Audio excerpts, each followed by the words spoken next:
A groundbreaking ceremony at Badariya behind Mopol Police Barrack was held on Tuesday, the 16th day of September 2025 by the Executive Governor of Kebbi State, Comrade Dr. Nasir Idris Kauran Gwandu.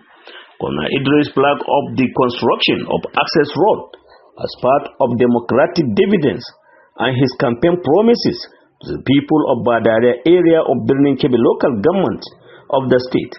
He said the construction of the road becomes necessary in order to foster unity and transformation of the living standard of the resident of the area. Governor Nasir Idris added that what they are lacking is good roads. And as part of our electioneering campaign that we promise to execute road projects for them. And by God's grace today we are here to witness the flag off of the construction of roads in this area. The state capital is growing by the day, and a lot of structures are coming up.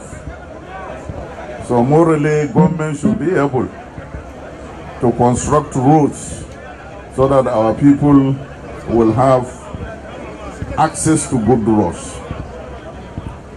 This is just the beginning. We have been constructing roads all over the state,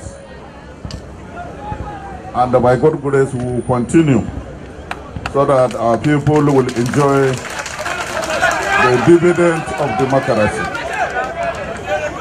This government is Kebbi State People's Government, and today we will flag off this road by God's grace. Thank you, and God bless all of us.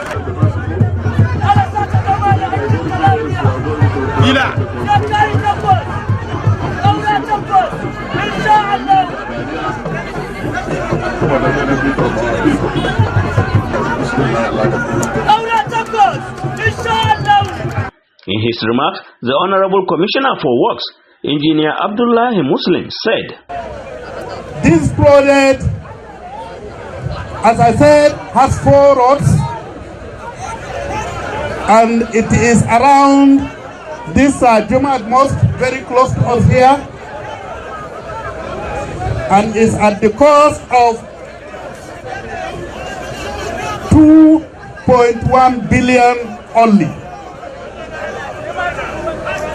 The duration is 12 months, and inshallah from today, the contractor BTech Investment and Services Limited are ready to commence. Your Excellency, we at Ministry of Works sincerely thank you for still having confidence in us despite all odds, and inshallah we will ensure quality and timely execution of the project. Thank you, Mr. Project. Thank you, ladies and gentlemen. From Badariya in Birnin Kebbi local government, Shatima Aliyu Haliru reporting for Kauran Gwandu Television.